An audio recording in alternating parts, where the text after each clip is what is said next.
Pastor Dr. Ince Kopstan untuk mengawali sesi kita di pagi hari. Silakan. Thank you.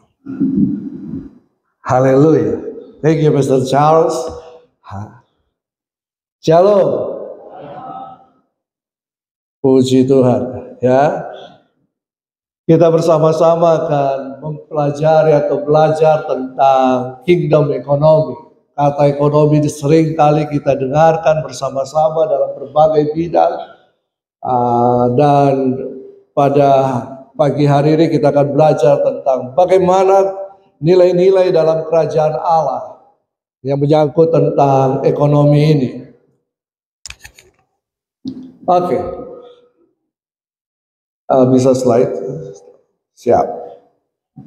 Bahwa Allah itu memilih manusia dan kemudian melibatkan manusia dalam pelaksanaan tujuan dan kehendak kerajaan Allah di bumi ini. Jadi kita akan berbicara di sini dari tujuan awal atau awal mulanya. Kenapa kita harus berbicara tentang kingdom ekonomi ini? Bahwa Allah itu memilih manusia dan kemudian melibatkan manusia dalam pelaksanaan tujuan dan kehendak kerajaan Allah di bumi ini. Bahwa manusia itu diciptakan menjadi pelaksana daripada kehendak Tuhan di muka bumi ini. Manusia dipercayakan Tuhan bumi ini. Ya, kita akan belajar bersama-sama. Nah, kalau kita belajar tentang kingdom theology, ya, ini merupakan chapter 2 daripada kingdom theology atau kelanjutan daripada kingdom theology, kingdom economy. Jadi kita harus pahami dulu. Jadi dalam beberapa saat ini saya akan berbicara tentang dasar-dasarnya dalam perspektif kingdom theology. Baru kemudian Pak Jonathan akan berbicara tentang kingdom ekonomi dan sistem yang ada di belakangnya. Lalu kemudian kita akan rehat sejenak, ya. Lalu kemudian saya akan berbicara tentang pengelolaan daripada kingdom ekonomi itu, dan kemudian Pak Jonathan akan berbicara bagaimana kita mengeluarkan, ya, mengeksplor, menyatakannya keluar. Lalu kemudian ada Q&A setelah itu. Jadi setiap ada hal-hal yang kurang dimengerti, Bapak Ibu Saudara bisa mencatatnya. Dan kemudian nanti pada sesi terakhir kita akan tanya jawab di situ, ya. Oke. Nah, kalau kita belajar tentang kingdom theology, bahwa ada 4 narasi utama di dalam Alkitab. Ya, ada 4 narasi utama. Yang pertama itu berbicara Allah adalah raja yang memerintah dan kerajaannya kekal tak tergoncangkan. Bahwa Allah kita bukan hanya sekedar Allah Bapa, tapi dialah Allah yang raja itu, sang raja itu. Lalu yang kedua, Allah itu adalah kasih. Jadi Alkitab kita tidak dimulai dengan kasih. Alkitab kita dimulai menyatakan bahwa Allah adalah raja. Setelah itu Allah adalah kasih. Itulah sebabnya ia menyatakan dirinya sebagai Allah. Allah hubungan yang menginginkan suatu keluarga ilahi terjadi di bumi ini. Amin. Bahwa kita adalah keluarga Allah, keluarga kerajaan Allah. Lalu kemudian yang ketiga ini yang penting bagi kita manusia. Bahwa di dalam Alkitab Allah memilih manusia dan melibatkan manusia dalam pelaksanaan tujuan dan kehendak kerajaan Allah di bumi ini. Jadi saya, Bapak Ibu Saudara, adalah pelaksana daripada kehendak Allah di muka bumi ini. Lalu narasi yang keempat. Narasi yang keempat berkata Allah kita adalah Allah perjanjian yang menghendaki manusia tetap dalam hubungan pengenalan dengan Dia. Manusia mengetahui tanggung jawabnya dalam perjanjian tersebut. Manusia mengetahui kuasa yang Dia berikan untuk melaksanakan tujuan-tujuannya. Dan manusia mengetahui warisan apa yang Dia siapkan baginya. Ya, jadi ada 4 narasi yang terkandung ketika kita membaca Alkitab. Ini narasi utama. yang ada di dalam Alkitab. Nah, coba kita lihat bersama Kejadian 1 ayat 1. Dikatakan pada mulanya Allah menciptakan langit dan bumi. Bereshit, menggunakan kata bereshit pada mulanya. Lalu kemudian kata shit ini ada kaitannya dengan kata ros yang menggambarkan kepala atau awal dari segala sesuatu. Melambangkan pemimpin, melambangkan sang raja itu yang utama dan yang terutama, raja. Bahwa Allah kita sejak dari awal, Kejadian 1 ayat 1 mengatakan bahwa Allah kita adalah Allah raja. Dan ketika orang Ibrani bertemu dengan kata ini, mereka mengatakan bahwa kalau mereka membaca tulisan-tulisan dan menggunakan kata bereshit ini, maka mereka berkata bahwa inilah tulisan tentang kerajaan itu. Jadi Alkitab kita berbicara tentang sang raja dan kerajaannya. Amin. Nah, inilah esensi dari seluruh penciptaan, bahwa Allah adalah raja. Dia yang berkuasa, dia yang berdaulat, dia yang memperkasai semuanya. Inilah titik awal dari keseluruhan narasi Alkitab. Allah adalah penguasa tunggal, dia adalah raja, dia yang berdaulat penuh. Kita sering nyanyi kan, berdaulat atas hidupku. Betul kan? Siapa yang berdaulat atas kehidupan kita? Allah. Raja. Kedaulatan itu ada di tangan sang raja. Nah, lalu kemudian dikatakan dialah pencipta yang mempunyai kendali penuh atas langit dan bumi. Allah tidak hanya sekedar menciptakan dalam keisengannya. Betul? Tapi kalau kita lihat sekarang, kita pelajari bahwa demikian dahsyatnya Allah kita. Dia menciptakan dalam keteraturan demi keteraturan. Kalau kita bicara tentang penciptaan, kenapa manusia diciptakan pada hari ke-6? Kenapa bukan pada hari pertama? Hari kedua, hari pertama. Betul kan? Kenapa? Karena Allah tahu. Kalau tanpa capcai, fuyung hai, babi hong, ya, apalagi piong, manusia tidak bisa hidup kan. Jadi Tuhan ciptakan dulu tanaman, tumbuhan, binatang, ikan semua, baru kemudian manusia. Setuju? Setuju. Betul kan? Nah, jadi Allah berkuasa. Demikian juga ketika Tuhan menciptakan manusia, tidak keluar dari tiba-tiba Tuhan punya ide ciptakan manusia. Enggak. Ada perencanaan yang luar biasa. Ya, bahwa Allah menciptakan alam semesta dalam segala keteraturannya. Dia menciptakan segala kehidupan dalam ruang maupun waktu. Ya, oke, kita lanjut. Lalu Kejadian 1 ayat 26. Cek.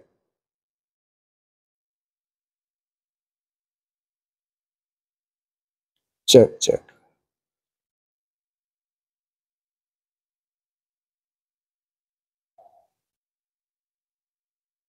Kayak habis baterai. Ya. Kejadian 1 ayat 26. Setelah Tuhan menciptakan segala sesuatu, dalam 6 hari kemudian Tuhan menciptakan manusia. Dalam Kejadian 1 ayat 26, berfirmanlah Allah, baiklah kita menjadikan manusia menurut gambar dan rupa kita, supaya mereka berkuasa atas ikan-ikan di laut dan burung-burung di udara, dan atas segala ternak, dan atas seluruh bumi, dan atas segala binatang melata yang merayap di bumi. Dikatakan baiklah kita menciptakan atau menjadikan manusia menurut gambar dan rupa kita. Bahwa manusia diciptakan menurut gambar dan rupa Allah. Jadi kita ini adalah gambar dan rupa Allah di muka bumi ini. Manusia diciptakan di bumi. Betul kan? Manusia tidak pernah diciptakan di sorga. Manusia diciptakan di bumi, ditempatkan di bumi. Kita semua lahir di mana? Di bumi kan? Hidup di mana? di bumi. Kita tidak pernah kehilangan sorga karena kita tidak memiliki sorga. Yang memiliki sorga adalah Allah, tempat kediaman Allah. Kita diberikan bumi, makanya Allah menciptakan manusia dengan tujuan apa? Keserupaan. Bahwa saya dan saudara diciptakan dalam keserupaan. Nah, dalam keserupaan ini kemudian manusia bisa memerintah bersama-sama dengan Dia. Sebab tanpa keserupaan manusia tidak bisa memerintah bersama dengan Allah. Nah, ketika misalnya, coba kita lanjut, ketika Adam ditempatkan di Taman Eden. Nah, Adam diciptakan dijadikan di luar Taman Eden atau di dalam Taman Eden? Di luar atau di dalam? Yang di luar tolong angkat tangan. Jangan keluar. Ya. Yang di dalam. Alkitab mengatakan Adam itu diciptakan di luar. Betul? Baru kemudian Tuhan menempatkan Adam di dalam Taman Eden. Tuhan memilih Adam untuk ditempatkan di dalam Taman Eden. Adam tidak membuat proposal, Adam tidak membuat surat permohonan supaya ditempatkan di dalam Taman Eden. Adam dipilih Tuhan. Adam ini mewakili semua manusia. Bahwa setiap saya dan saudara dipilih Tuhan. Dalam Roma 8 ayat 29 bahwa kita pada mulanya dipilih oleh Allah untuk apa? Menjadi serupa dengan gambaran anaknya. Siapa anaknya? Yesus Kristus. Nah, ketika Adam di dalam Taman Eden, Tuhan memberikan perintah untuk apa? Mengusahakan dan memelihara taman itu. Lalu kemudian Adam diberikan tugas untuk memberi nama-nama binatang.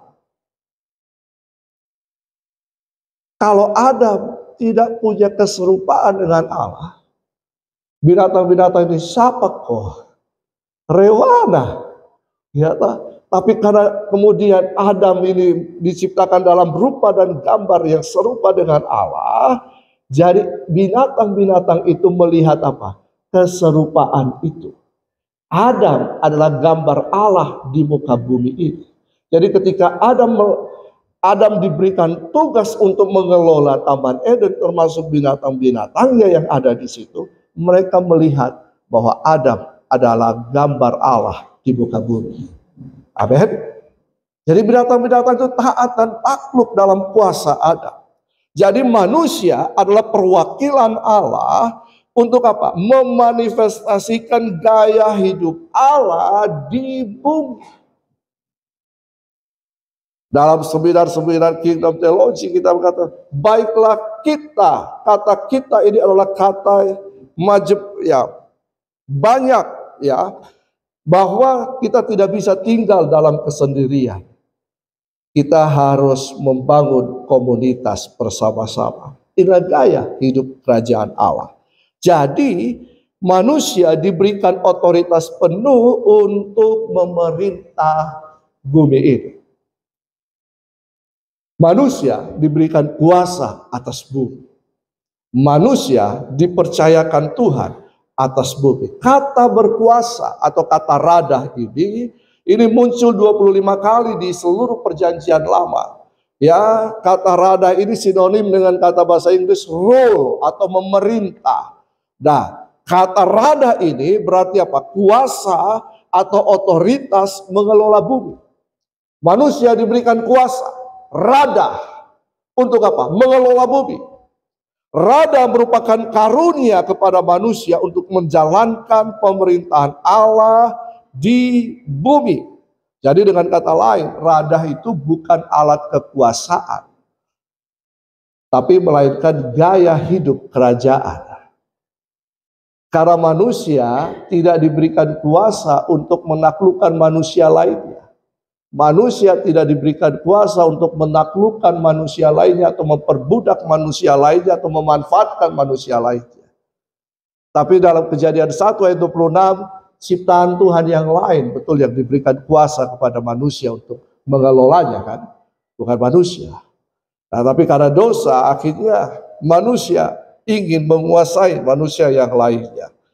Nah, lalu kemudian manusia bertanggung jawab atas bumi.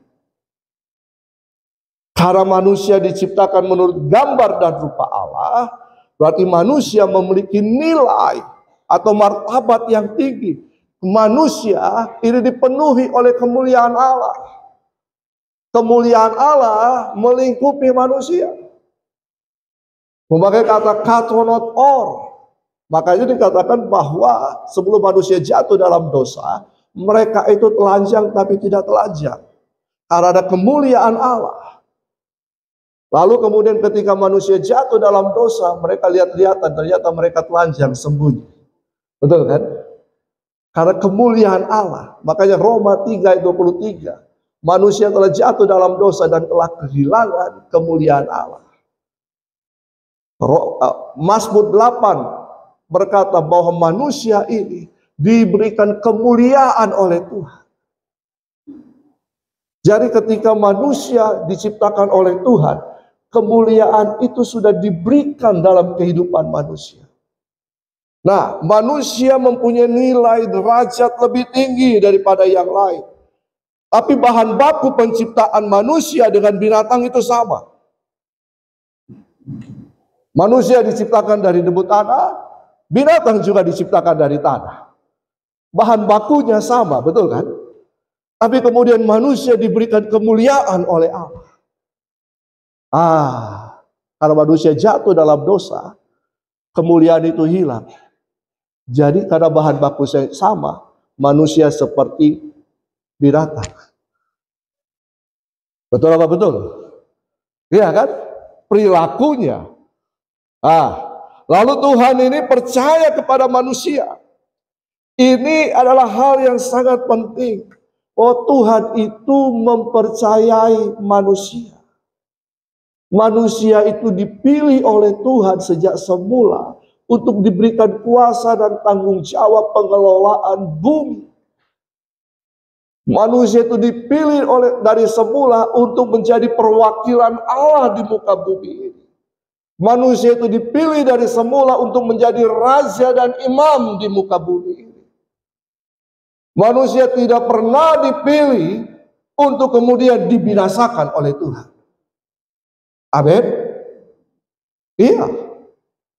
Kalau ada yang paham mengatakan ada sebagian dipilih untuk diselamatkan, sebagian dipilih untuk dibinasakan. Tuhan tidak pernah mau membinasakan manusia. Tapi manusia yang memilih untuk binasa. Jumlah malaikat tidak bertambah. Lalu ada malaikat memberontak, betul kan? Iya kan? Jadi setan, iblis. Jumlah mereka tidak bertambah. Karena mereka tidak beranak cucu. Tapi manusia yang menjadi seperti iblis banyak. Betul apa betul? Iya kan? Manusia yang memilih untuk binasa banyak. Tapi Tuhan tidak pernah merancangkan manusia untuk binasa. Makanya dia berikan anaknya yang tunggal. Betul kan?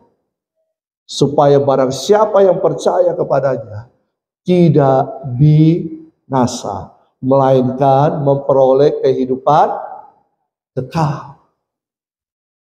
Oke. Tuhan percaya kepada manusia. Coba katakan sama-sama, Tuhan percaya kepada saya. Katakan kiri kanan, Tuhan percaya kepada kamu. Tuhan percaya kepada manusia. Makanya Tuhan itu mempercayakan bumi kepada manusia. Amin. Bumi ini dipercayakan Tuhan kepada manusia. Nah, kata berkuasa menunjukkan bahwa manusia dipanggil untuk berpartisipasi aktif dalam kerajaan Allah. Tuhan tidak menciptakan manusia untuk sekedar memenuhi Taman Eden atau memenuhi bumi, Lalu kemudian menghabiskan segala sumber daya yang ada. Makanya harga beras naik hari-hari ini. Iya kan? Harga telur juga naik. Harga bahan pokok naik.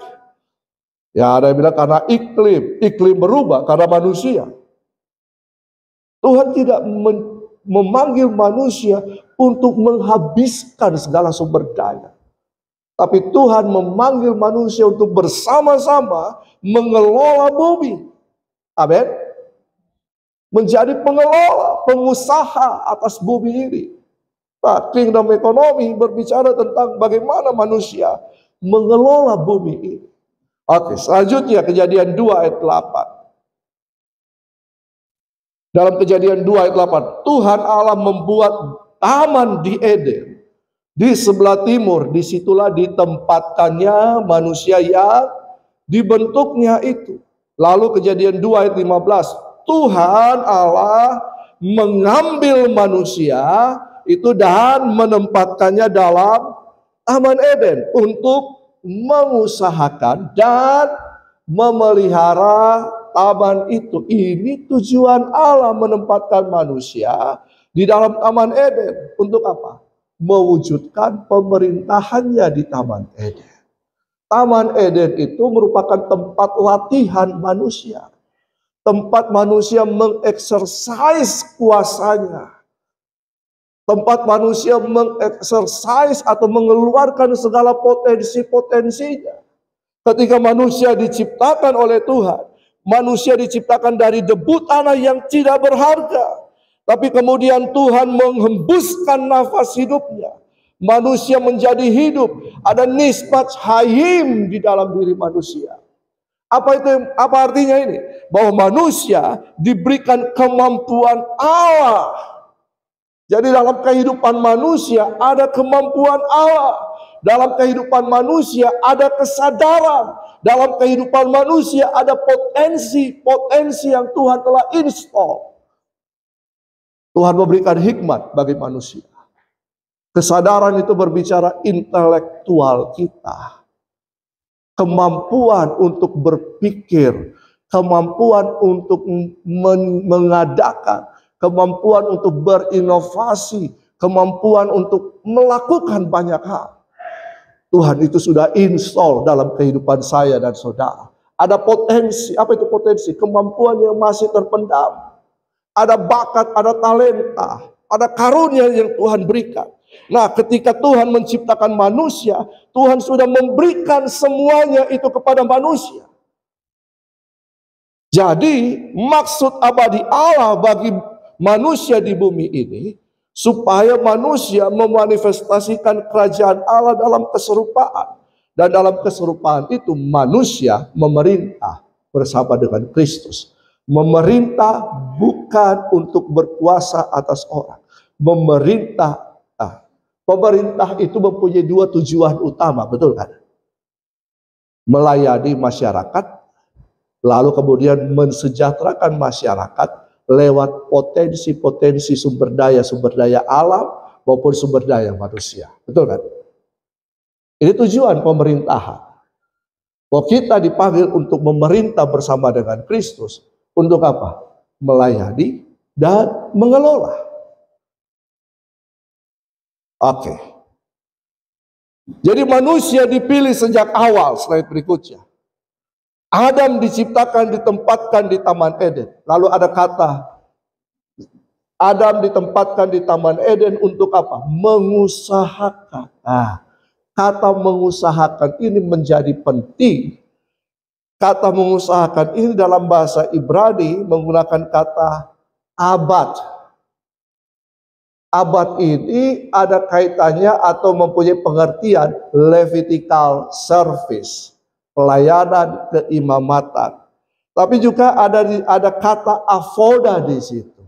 Avoda dalam perkembangan bahasa avoda, aboda, ibadah.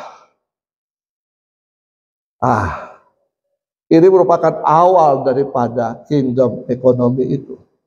Bahwa kata mengusahakan di sini dalam Kejadian 2 ayat 15 itu mengandung arti kita harus bekerja, mengelola kekayaan yang Tuhan sudah percayakan di bumi ini.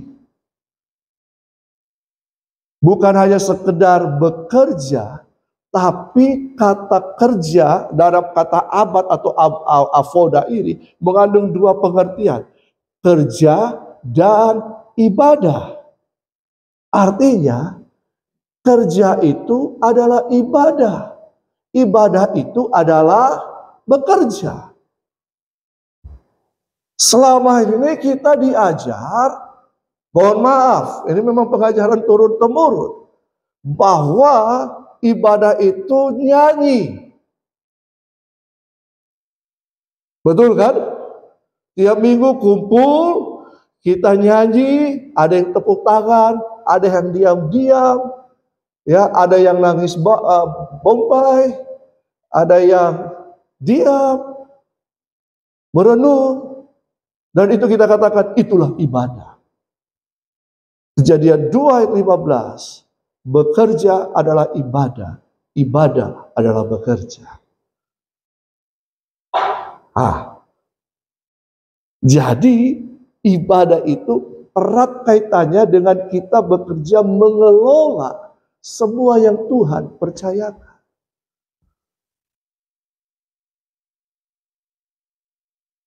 Paulus mengatakan,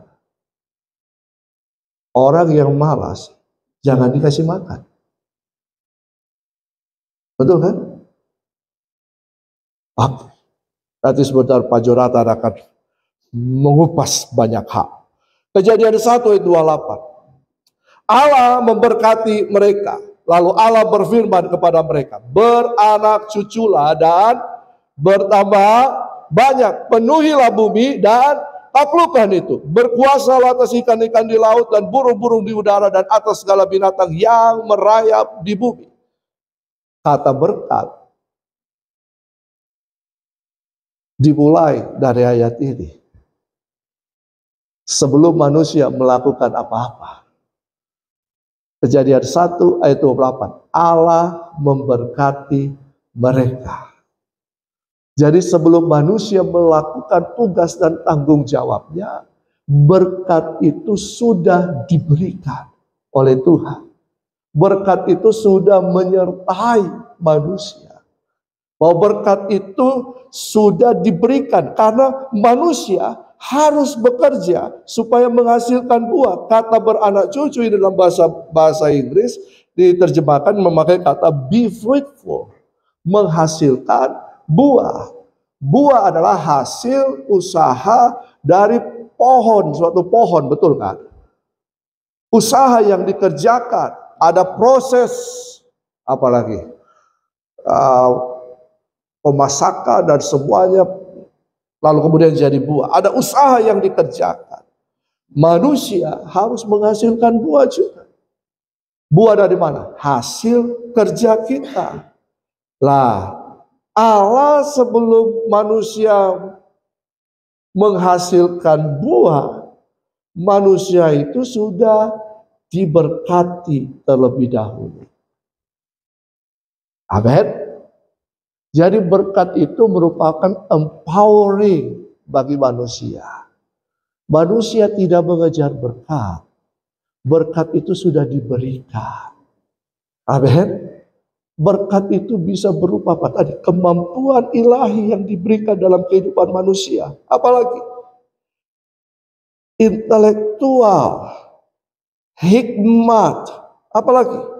Potensi. Oh, itu modal itu.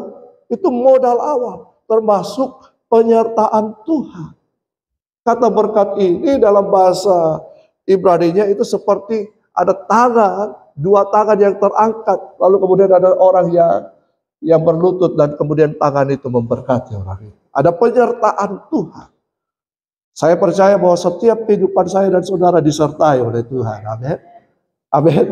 Katakan kiri kanan, kamu disertai oleh Tuhan. Itu berkat. Amin. Itu berkat. Nah, berkat itu penyertaan Tuhan. Supaya apa yang kita lakukan berhasil.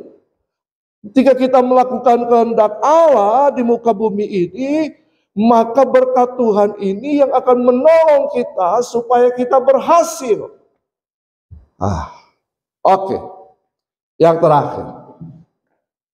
Jadi dari sinilah ekonomi kerajaan Allah bermula. Dari mana? Dari Taman Eden. Ya. Jadi di Taman Eden, manusia diberikan tanggung jawab oleh Tuhan untuk mengusahakan dan memelihara. Mengusahakan kembali ketika mereka bekerja, mereka menyembah Tuhan di situ. Penyembahan mereka diwujudkan dengan melakukan tugas dan tanggung jawab, bekerja untuk mengelola. Ini adalah prinsip-prinsip ekonomi, betul kan? Nah, jadi ketika kita mempelajari ekonomi kerajaan Allah, maka kita akan menemukan bahwa nilai-nilai ekonomi itu bermula dari diri Allah sendiri. Jadi dari diri Allah. Allah adalah raja. Apa yang dia kerjakan itu juga merupakan prinsip-prinsip ekonomi. Kejadian 1 ayat 28 itu juga merupakan praktek-praktek ekonomi kan. Betul kan? Ketika Bapak Ibu punya produk, lalu kemudian produk ini dikembangkan, menghasilkan. Lalu apa yang terjadi setelah itu? Maka akan bertambah banyak kan produk ini ketika dikembangkan. Ketika bertambah banyak dan memang produk kita diminati oleh banyak orang, maka akan banyak permintaan. Sehingga produk kita bisa masuk ke marketplace di mana saja. Dan orang akan mengenal produk kita. Ketika mencari barang A, maka yang akan ditunjuk adalah produk saya dan saudara. Oh ya, ini prinsip ekonomi. Iya kan? Sejak dari awal. Makanya kelanjutan daripada kingdom theology adalah kingdom ekonomi. Saya rasa saya cukup. Saya undang Bapak Pendeta Jonathan Patiasira.